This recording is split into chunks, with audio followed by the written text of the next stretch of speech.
Welcome, everybody, to this MBL webinar on clinical negligence costs, the latest developments. There's always much going on in every sphere of law, and clinical negligence, of course, is no exception to that.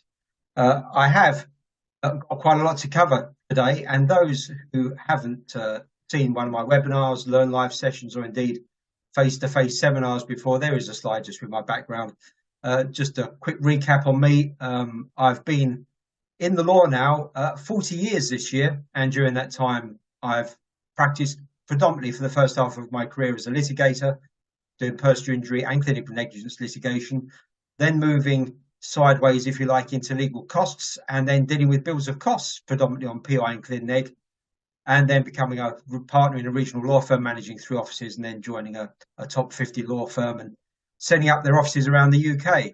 But essentially, part of that is about the fact that for the last 7 years, I now work predominantly with law firms, teaching them how to make more money. So certainly I will, where I can, on the hot topics of today, try and give you some steers to maximise your profitability in the work of clinical negligence. So, civil costs and practice, constant changes. Well, yes, we're up to, I think, the 158th change of the CPR now. Funny enough, it never stops changing.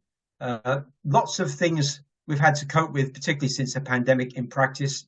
That virtual reality, doing things virtually with our clients and indeed with the courts, particularly when it comes to assessment of costs. Cost budgeting, of course, and proportionality, the evergreen issues that we'll be covering today. Of course, we mustn't lose sight of the fixed recoverable costs extension coming in on 1st October this year, 2023. Yes, it doesn't predominantly apply to clin neg, but it is captured in certain circumstances. Then we have, of course, the burning in the background fixed costs in clin neg cases up to £25,000. We touch on that very briefly.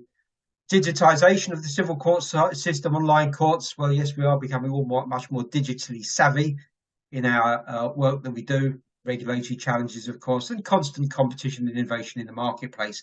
Our clients are becoming more savvy, and that also applies to clients in PI and clin neg who are prepared to shop around to get the best deal from their lawyers, often, particularly where we're obviously dealing with funding by way of a CFA. I thought I'd start off with hottest topic when it comes to recovery of costs, and that's hourly rates. And of course, these were updated in October 2021. I've got a slide with the up-to-date guideline rates for you. You will see